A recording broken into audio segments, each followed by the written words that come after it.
Santa Rita Jail near Oakland, California is the 5th largest in America.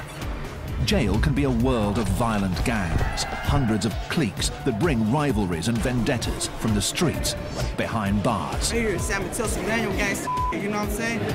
For many, life here means making a choice: join a gang or live without protection.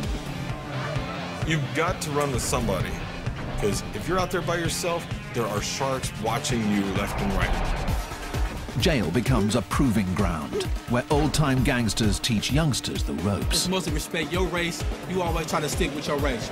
Trying to stay a step ahead of these gangsters is the jail's gang unit, working to keep the peace in a world fraught with hidden danger. The majority of them probably do have weapons right now. It could be just a small razor blade stuck in the side of the cheek. It could be anything. It's a constant battle for control between the deputies and the prison gangs. This morning, in the staff muster room at Santa Rita Jail, deputies are arming themselves with flak jackets and non-lethal weapons, all in preparation for a shakedown. Just hours earlier, a deputy was attacked by an inmate. We're going to be going out to, starting out with Housing 33. We're going to be doing a shakedown in that housing unit. We did have a deputy that was assaulted this morning, as you guys know. We're just going to go back down there and reestablish some control and remind these guys that this is our house. Are we ready? Yep, we're ready. The assault happened in the early morning hours. During a routine transfer, an inmate saw his opportunity and struck. Jail is a world where violence is a constant threat. In cases like this, the response must be swift, measured, and decisive. And when deputies head out into general population, they have to be prepared. Inmates may resist or fight back. Each situation is different, and the jail must respond with the appropriate force and numbers. In the case of shakedowns, the element of surprise is key. East side, gentlemen, I need everybody on your feet. Do not go to your drawers. Get up, get dressed. Searches like these are a fixture of life here at Santa Rita Jail. But when a deputy is attacked, everything becomes more intense, and even the slightest show of defiance can get an inmate handcuffed. Turn around, put your hands behind your back. Stop. Let's go. The deputies search every cell and turn over every bunk. Their aim is to find contraband, like weapons, drugs, and alcohol. Already the search is getting results. They uncover dozens of containers of homemade alcohol called Pruno. Throw some sugar in there and apple juice, and then just tighten it up, and it just starts fermenting. It's the catalyst for a lot of fights. People start drinking, and they get that liquid courage, and then a lot of fights break out. We do this on a routine basis. However, if you're going to be that housing unit that today you're going to threaten our staff, well, we move you to the top of the list. And today, they threaten our staff. Based on an assault that took place this morning, we move them to the top of the list. More than 150 inmates will be searched today, yielding gallons of alcohol. But the fight for control here is never ending, driven by one simple fact: this is the 5th largest jail in America.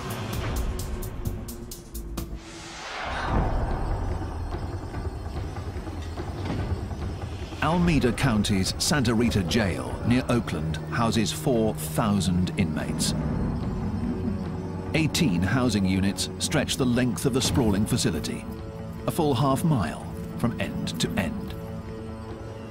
There are 2 wings. The east side has protective custody units and minimum security dorms that house more than 300 inmates.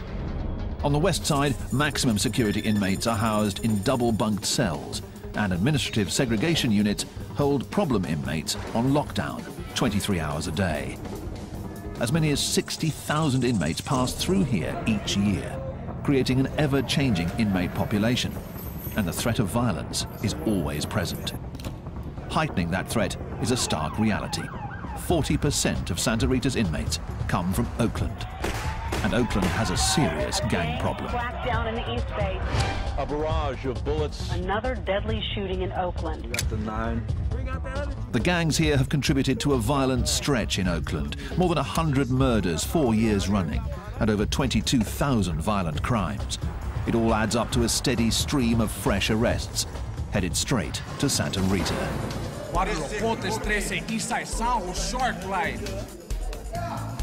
The streets of Oakland set the tone here, and roughly half of the inmates have gang affiliations and often bring vendettas and rivalries with them from the street. Keeping control means constant vigilance that begins the moment inmates walk through the door. Deputy Terry Carson is working at the intake area, known as ITR.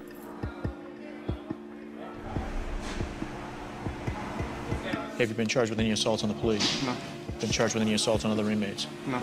Carson interviews inmates to determine their criminal past, what sort of crime they're charged with, and what threat they might pose to other inmates. The information is used to classify inmates, and here in Santa Rita Jail, they are color-coded accordingly. Inmates given blue jumpsuits are considered medium security, posing a low threat. Yellow is given to those with heavy charges or a history of violence behind bars. Terrorist threats. Okay. Each one of these represents the year that you did in prison? Red means an inmate is headed to protective custody or administrative segregation. You remember what the case was at Central State Prison? Yeah. What was it? Battery, domestic assault, attempted murder. And when you were in San Quentin, how many points did you have? I made it level 4. You made level 4. It is classification born out of necessity, an attempt to keep the peace. It's that big wall 3 homeboy that you knew. Barrio Pobre, Sureños, 831, Costa Central. With so many gang members at Santa Rita, making sure rivals are separated is key. You see somebody that's opposite, say Sureño or Norteño, opposite of you. If you're Sureño, you better get off on that Norteño. That's all there is to it. That's the politics. And if you don't, we're going to do something to you. But new tensions between gangs can heat up at any minute. So the jail has created a special unit to track the ever-changing gang world. Terry Carson is part of the team, and so is Mark Schlegel. Together they make up the Gang Classification Unit, and their office wall is lined with one of the keys to understanding the gang world: coded artwork. You have a Kumi 415 over here. This is the Hells Angels, West Oakland. Oh, you got X4 Norte. Hidden in the drawings are important clues of affiliation, of rivalries, and of potential conflict. It's all part of a story that translates to the history written on the inmates themselves: tattoos. When these guys come across the counter, you'll see the same type of artwork on their skin. So they tell me a story. 14th letter of the alphabet, which is N, which stands for Norte. You'll also see 14 on white supremacist guys, but that means totally different. These guys don't put this stuff on a piece of paper or on their bodies without a reason or a story behind it. Decoding the story may be vital to keeping the peace here behind bars, but the gang unit serves an even greater purpose. They are building a record of each gang member, one that will follow them to prison or back out onto the streets. It's valuable intelligence that gets shared with corrections and police alike. But the challenge for the gang unit is daunting. There are hundreds of cliques and gangs in California, and on any given day, behind the walls of Santa Rita, many of them are represented.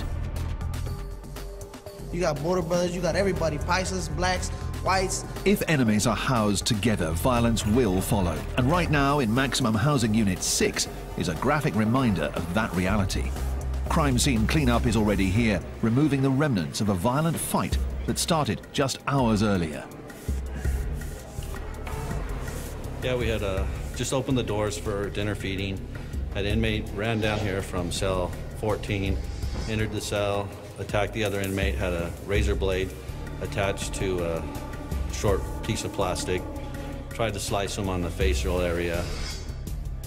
The injured inmates have been taken to medical, where the attacker may face charges for assault. It's still unclear whether the fight was gang-related.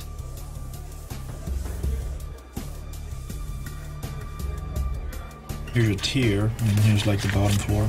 And the cell block. I still don't get the dice, though. The unit is under constant pressure to get it right, to decode thousands of pieces of intelligence and gang writings. It's blood, but it's blood. Four drops of blood. Yeah, but it's a 1 and a 3. Yeah. So that's... Could be Sureño.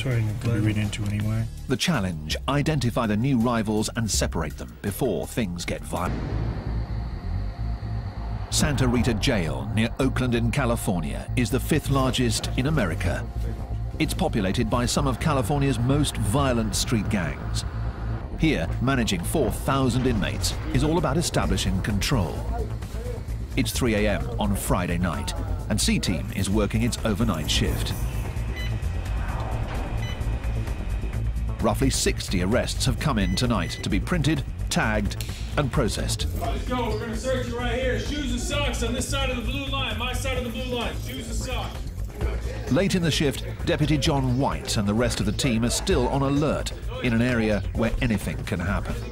Let's go, hands out in front of you. This is intake, transfer, and release, known as ITR, and it's where arrestees become inmates. We're real careful at this point. This is our most dangerous portion of ITR. We found anything from narcotics, knives, guns. We found everything in these cells after they leave them. The mood is always tense, but tonight has gone smoothly. But as every deputy knows, the later it gets, the greater the chance for trouble.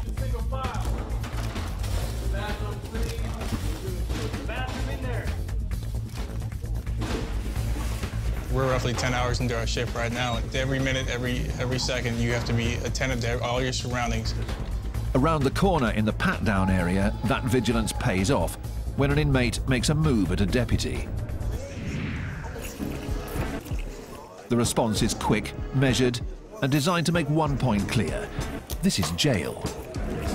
We have to set the tone because they come across and they're not fully acclimated to being in custody. They don't realize they are not in control anymore.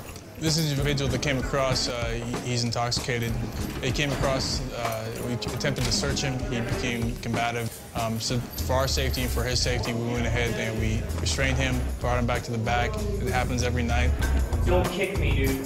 The alcohol does funny things to people, and unfortunately, this is where they usually end up. This inmate will sober up in a back tank of ITR. By night, it's a quiet corner for problem inmates. But in the morning, the mood changes radically as ITR transforms into the bustling hub of the jail.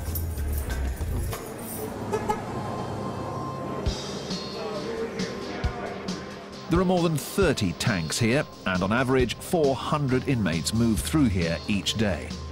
On busy days, that number goes as high as 600.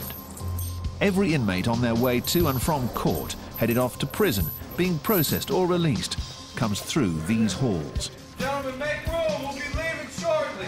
Control is key here, but can prove difficult in an area where the deputies are outnumbered. You've got, anywhere from 8 to 12 people on a shift working down here, but at any given time, you could be working with up to 300 inmates. It's 1:50. That means it's the last bus before count goes up. So let's get it done. Noise check it. With so many inmates to keep track of, on busy days the system backs up. That can create tension, especially in the larger tanks, known as the bullpen. Typically there are less than 20 detainees in here. When deputies fall behind, that number rises, and the bullpen heats up. On a hot day in the middle of July, you open the door and it's literally like a sauna hits you in the face. You can feel the moisture in the air. It's kind of like when you open up your oven at home after you've cooked something. I mean, the more bodies that are in the tanks, obviously, the hotter it gets in there, the more talking going on, and tempers tend to kind of flare sometimes. It's all concrete, and you just sit in there, it get hot, the vents stop blowing hot air, it's stanking, people farting and complaining, and next thing you know, somebody say something, and there it go, boom. It's like fire to gasoline. That's all it takes, you feel me? Open holding tanks are used at jails across the country. With a mixture of inmates all on edge, the atmosphere is tense and flare-ups are imminent. Away from the deputy's view, fights can break out at any moment and escalate as other inmates within the tanks become involved.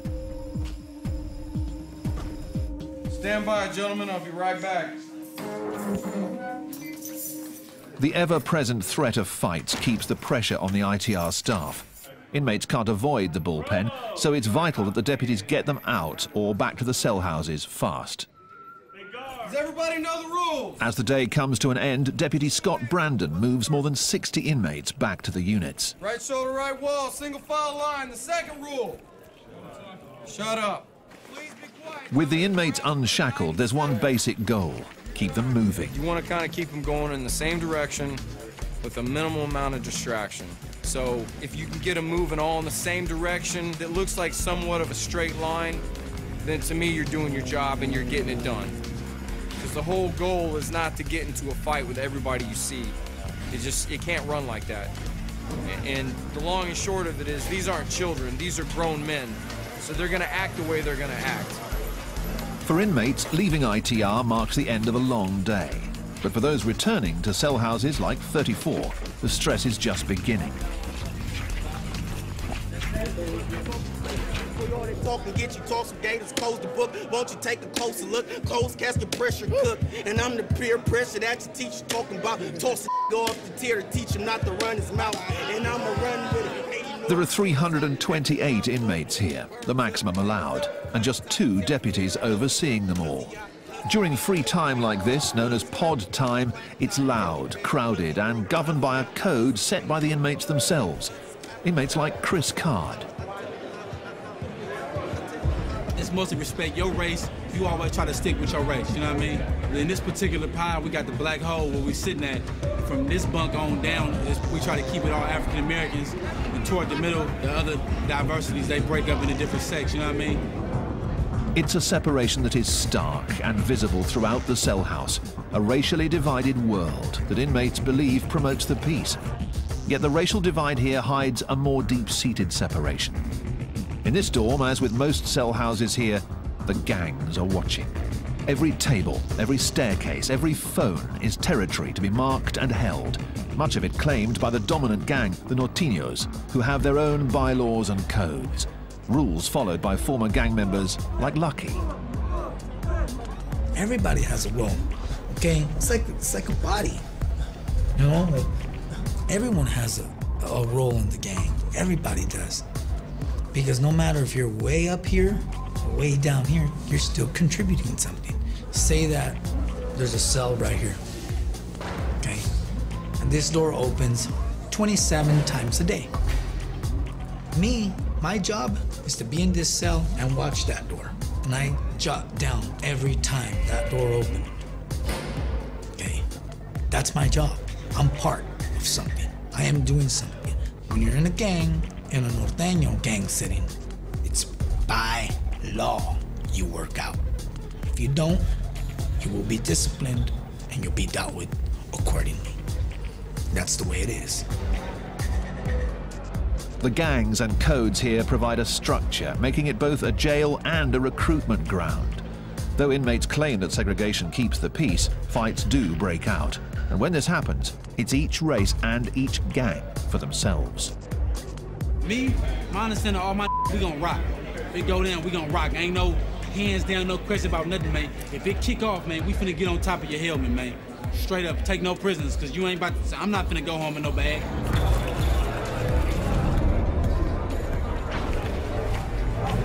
Lock down, fellas. Let's go, fellas, lock down! After 3 hours, pod time comes to an end and the inmates head back to their cells. The deputies walk through each of the tanks, where 36 men are double bunked behind mesh for the night. They confirm that all are present and accounted for, and perform a final spot check for any contraband. In dorms like 34, the numbers are heavily in favor of the inmates. So for them, lockdown means the night is just beginning, and it's time for a cell house party, a feast of food purchased from the jail, complete with homemade alcohol. We can't let the police see this right here, man. This right here, man, knock you on your real good, right? Tonight we make a gumbo, oysters, chicken, tuna, rice. We all put it in, you know, we eat like kings in here. The city of Oakland, California, has one of America's highest crime rates, with more than 100 murders in each of the past 3 years. Police are investigating Oakland's third murder of the weekend. 40% of Santa Rita's inmates come from Oakland, and many of them are in gangs. It's the first stop for the accused on their way to trial. But with thousands of repeat offenders coming through the door each year, it also serves another purpose. Santa Rita is like a training ground for prison. On the jail's east end, Dorm 34 is heading outside for a weekday ritual. Yard call. All 328 inmates are out together, and while it may seem like a time for recreation and games, there's much more going on. than meets the eye. From the guard tower above, deputies Mark Schlegel and Terry Carson of the Gang Classification Unit look on. Being able to sit up here and watch people work out in the yard, you can see if there's tensions going on, who's got some authority, and who the bodyguards are. As you look down here, you can see that all our Northern Hispanics are down here at the end of the yard doing their workout program. Push-ups and all the different types of exercises they got going on, and then talking about business at the same time. And they're positioned in certain places to keep an eye out of what's going on, you know. If you look down there, you see a guy, he's all by himself, standing by them pull-up bars right down there. See how he's standing there with his back to them guys working out? He's standing guard. The yard is all about territory. Different gangs carving up their own sections, their own turf. Norteños control the handball courts. Black gangs rule the basketball court, and other Latinos on the volleyball court. The yard has a strict set of rules set by group leaders. What you have is you have every faction out there. You have Black, BGF, Blood, Crip. You got the Northerners and the Southerners. You got Whites. I don't want to deal with nobody else, no other race. They're not going to get in my way. You're not going to step on my game. You know, that's it. You stay on your side of the grounds. I stay on mine. You cross my ground, it's over. You know, I will kick the yard off. I don't care. The rigid structure can be seen almost everywhere. And in a jail dominated by gangs, going it alone seems a difficult option. You've got to run with somebody, okay? Because sooner or later, you're gonna get caught up in a situation where who are you gonna turn to? Yourself, you know? Because if you're out there by yourself, there are sharks watching you left and right. They're gonna come and try to use you. They're gonna come try something to get over on you. That's how it works. And these guys, I would say a good majority of them probably do have weapons right now. It could be just a small razor blade stuck in the side of their cheek, or it could be, you know, a toothbrush that's sharpened down in their sock. It could be anything. The threat of violence is just one part of life on the yard. For inmates headed for serious time, the yard is also a proving ground, and the lessons learned here are carried forward to prison, where the stakes are even higher. Many of California's most infamous prison yards are dominated by hardened gangs, and their clashes can be deadly.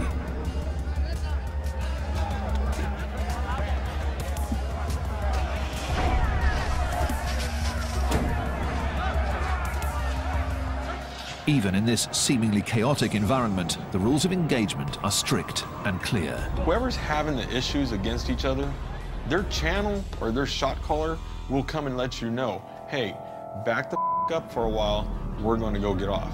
If you want to get involved, let us know.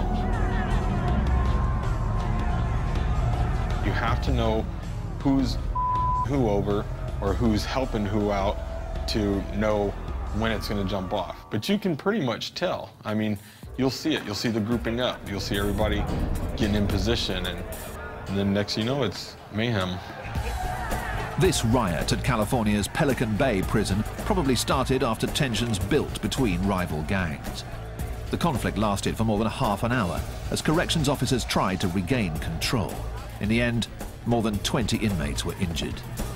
The threat is always there. You could walk past some guy and look at him just like, you know, the sun be in your eyes, and you look at him with your eyes like, you know, and then he'll run up on you. What the hell are you looking at? Nothing. Oh, I'm not nothing. See, and it could go just a domino effect of, you know, you're just saying the wrong things. The constant threat of violence has created a surprising shift. Gang members behind bars are turning their backs on gangster life. They're called dropouts, and they make up more than half of the inmates in protective custody here at Santa Rita. And Brian Curlis is one of them. Leaving gang life behind is no easy task. Curlis is in on a parole violation and is waiting for his sentence, which could mean a return to prison. He has a coveted job as a pod worker, but his criminal record makes him a 3 strikes candidate, meaning a new charge could get him a life sentence. And as a former gang member, the aggressive mentality runs deep. It's like now I'm a worker here. I tell people straight up, if you don't like the way I'm doing something, here's where I live. Come and see me at breakfast, you know? I don't have no problem with it.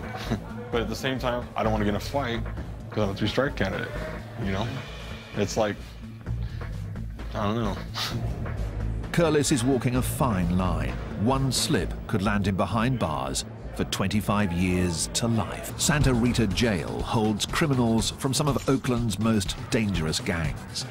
For gang members, cell houses and yards are a harsh training ground where the inmates are indoctrinated into the gang code. For the deputies, keeping the peace is a never-ending challenge that requires more than just watching over the inmates. It requires constant surveillance and vigilance. And today, in Dorm 32, deputies Carson and Schlegel of the gang unit are following up on some fresh intelligence. Time for pod time, pod time. Lower tier, stay off the carpet. Upper tier, stay off the stairs. Once all the doors are closed, I'll flash the lights. Again, this is pod time. Apparently about a week ago, from the information we're getting, they removed some of the guys that had a lot of say in this pod for the Northern Hispanics. They were taken out. And during that time, you have a void there, so there's always going to be a little power struggle within the group to say who's going to step up and call the shots. In the rigid gang structure behind bars, the shot caller is the one in charge. He runs the dorm, decides who fights who, but he also keeps the peace. Without him, even more fights could break out. So the gang unit is trying to figure out who is stepping up next. Figuring that out can be tough in this constantly shifting environment. One of the things that they do as leaders is to help train everybody else that's coming in here, or make sure that people understand, you know, the structure in there. This is a county jail. When you're in the county jail, it's not like we're in prison where people are in there for years at a time. They're in for short periods of time, and so there's a lot of turnover and there's a lot of people coming and going. That constant turnover is one of the key challenges to keeping control here. Santa Rita sees nearly 60,000 inmates each year from all over Alameda County, so rivals from the street can easily end up housed next to each other, and that can spell trouble. Just as the jail is constantly looking to classify any incoming gang members, the gangs themselves have their own strict classification process. And just like the jail, it begins from the moment an inmate walks into a new cell house. When they come in, they have to check in, and when they check in, they have to give, from the time they started coming into custody, first crime that they ever committed to up until now, they have to list each and every crime that they committed, where they went, where they stayed, what state prison they were in, who this cellie was, and all that stuff. So they have to have that track record there. It's like writing up their resume. These gang resumes are compiled on notes and are the key means of communication between the gang members. The writing on the note is tiny, called micro-writing, and some get moved throughout the facility and checked out for intelligence on new inmates. Information flows from one end of this facility to the other end of the facility on a daily basis. And the reason why it does that, and our central location, a point is, if they want to get information out, they can put it on laundry carts, they can put it on our food carts, and go back to our kitchen area, which our minimum inmates work. And if they want to get information for, say, Housing Unit 7, then the worker can go out there and put it onto a food cart or a laundry cart. It's an underground background check, a poll taken of the inmates in the jail to see whether a new arrival checks out and can be trusted. If a new gang member checks out, he assumes his role in the gang structure. If the information doesn't check out, the consequences can be severe. And over in the muster room for the maximum security side of the jail, a unit is gathering for an urgent mission. A deputy has intercepted a note that contains hints that there's a weapon in Housing Unit 7. And there's additional intelligence that an attack is in the works. One of the guys in B-Boy Pod is saying that they have a weapon, one RB constructed into a tomahawk. We're assuming RB is a razor blade. So that's kind of what we're going to be looking for. It could have been passed from B, obviously anywhere in the house. We're going to do A, B, and C pod as a search. In addition to rumors of a weapon in the dorm, the note lists the names of some norteños housed there. I have a list here, A, B, and C pod of some of the norteño known and just known affiliates. This dorm is the target for today's raid. Finding the weapon is the mission. It could be tucked in a book, could be anywhere. It could be a mattress that's sliced open, stuck in the foam, you know, anywhere. So we want to make sure we do a good job, especially with the northerner cells. We'll just go in, you know, do our job, get it done. The team moves out to Housing Unit 7, where the inmates are already on lockdown. When the deputies arrive, the water is shut off to prevent anything from being flushed down the toilets. We're ready. Put on your shirts, step out.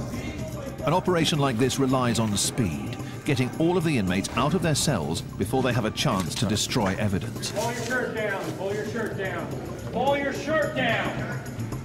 Those who buck the system are immediately removed. Once out, the inmates are patted down and then placed in holding areas as the search begins. Every cell is turned over in a search for contraband, homemade alcohol, anything that's not allowed. But the real focus is a potential weapon. And over in C-Pod, one cell is receiving special attention. I found some information on the guy that's housed here, that he's good at making weapons. It's one of his specialties, I guess, that he called it. So this was my hopeful cell. I was hoping that it would be in here. Hopefully they didn't get rid of it. The deputy finds nothing. And throughout the rest of the cell house, the search yields contraband. This is a jail-made tattoo gun. But no weapons. Downstairs, they found more notes and more names. These show people that just arrived, it looks like, names and PFNs. It may just be the break the team's been looking for. A deputy takes the notes back to Carson and Schlegel of the Gang Classification Unit for inspection. This is from C-Pod. This was an F-Pod. Okay. The fresh intelligence demands immediate attention. This is kind of interesting. Look at that. Decoding the writing is a tedious job, but buried inside could be more important information about gang members, weapons, and even new hits. Okay, and we know this guy. It will take hours to pore over the micronotes. So back in Cell House 7, the search for the contraband continues, and the deputies have had a lucky break. One of the envelopes was addressed to a cell in F-Pod, Cell 1. We understand there's a newer guy that's over there of the Norteño affiliation, so we're thinking that they may have something over there as well. The focus of the search narrows. Now, rather than searching an entire pod, the team moves in on 3 cells, and one of them is the real target. The inmates are quickly removed, and the deputies move in, checking mattresses, combing through books, but still no weapon.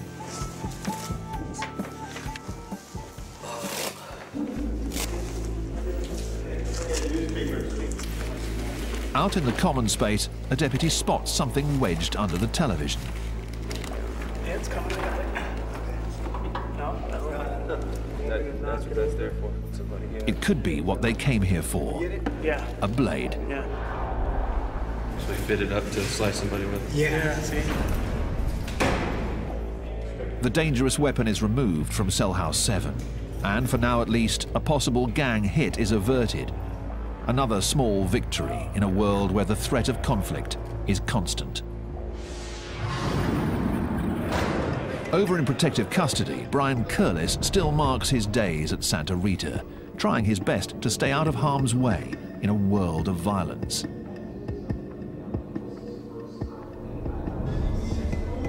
Curlis is on a parole violation, but has turned his back on gang life. It's a decision that makes him a constant target, even here in protective custody.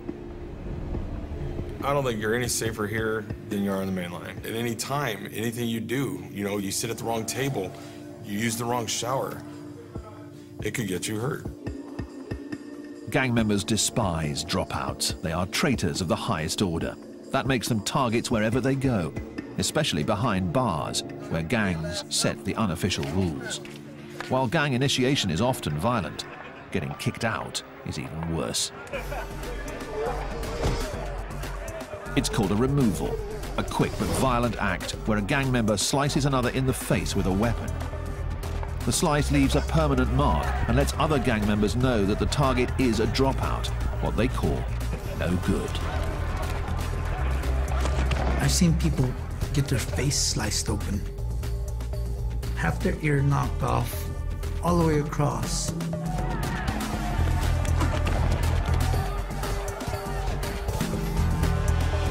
be a dropout, you know, it's like you're hated. You're hated a lot. People literally 100% want to kill you. By being placed in protective custody, the dropouts are already marked by the red jumpsuits they wear. So far, Curlis hasn't been attacked, but anything's possible in jail. It's something you got to deal with, you know? As you get older, you get wiser. If somebody starts assaulting me, I'm going to fight back. You know, I'm going to defend myself to the fullest. You got to be stronger than the average person around here. Curlis will soon find out his sentence. Until then, he's constantly on edge, always looking over his shoulder. Santa Rita Jail is a revolving door for some of Oakland, California's most violent gangs. An estimated 30,000 people with gang affiliations come through here each year, and deputies are always on their guard, always looking out for conflict. In intake, transfer and release, the day is just getting underway. A dozen deputies start their daily routine, moving 200 bodies through these halls. Gentlemen, we're gonna move down to the nurse. Remember our discussion. The quicker you guys do it, everybody cooperates, you get through fast. Terry Carson of Gang Classification is on his post at the front end of the system, screening the new intakes, trying to figure out whether they have gang affiliations and where to put them. Remember these street gangs? No. None? Any tattoos? No tattoos. Nothing. Nothing on your back? Nothing. The process of classification here is never-ending. It's a process designed to keep rival gangs separated and violence from breaking out. Despite their best efforts, clashes can happen at any time. Clashes that escalate as staff step in to break them up. Out on the maximum security wing, in Housing Unit 4, a deputy has been caught in the crossfire while breaking up a fight between 3 suspected gang members. The inmates are already on lockdown as an investigation is underway, and the pod is littered with the remnants of a brawl. The deputy on duty is still shaken after having a chair thrown at him. A search of the pod after the fight, all inmates were searched and jail-made weapons were located within the pod. It makes you think when you go running in there to protect these guys, if somebody's gonna stab you and or hurt you also. It could be a trap, you never know. In an isolation cell, the inmate who threw the chair is still being questioned. Threw a chair, threw a couple of chairs actually. To protect yourself? Yeah. The door closed. The deputies suspect that the fight was between rival gangs vying for power in the cell house. Since a deputy was involved, the punishment is stiff. This inmate may face new charges and more time for assault. Assign me a charge, really? Yes, you are.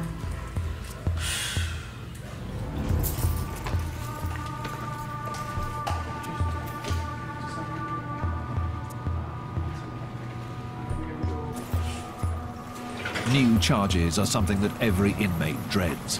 They can mean more time behind bars.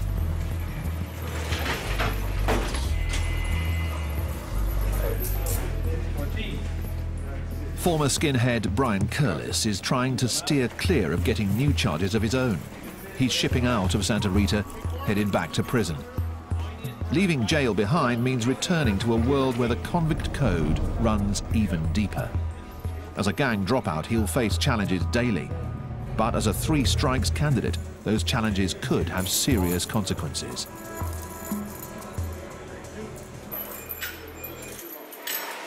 I have too much violence on my jacket to where if I even slap somebody in prison for mouthing off at me, I could do life, you know, but I'm a dropout right now.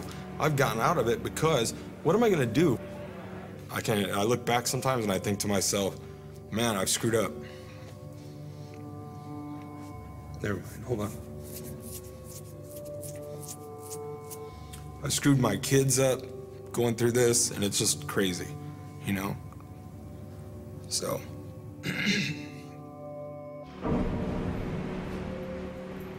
Curlis's sentence is 250 days. 250 days to toe the line and steer clear of fights. If he fails, it could mean a life sentence. The prison bus leaves, signaling the end of another day. Back in the cell houses, the evening brings with it a familiar sight. Deputies have formed a squad and are making their way across the yard. It's another shakedown, another attempt to remind the inmates of who's in charge. The battle for control between gang members and deputies never ends. Join cops patrolling the drunken states of America in a brand new look at US binge drinking next Thursday at 9. Stay tuned for Seconds from Disaster.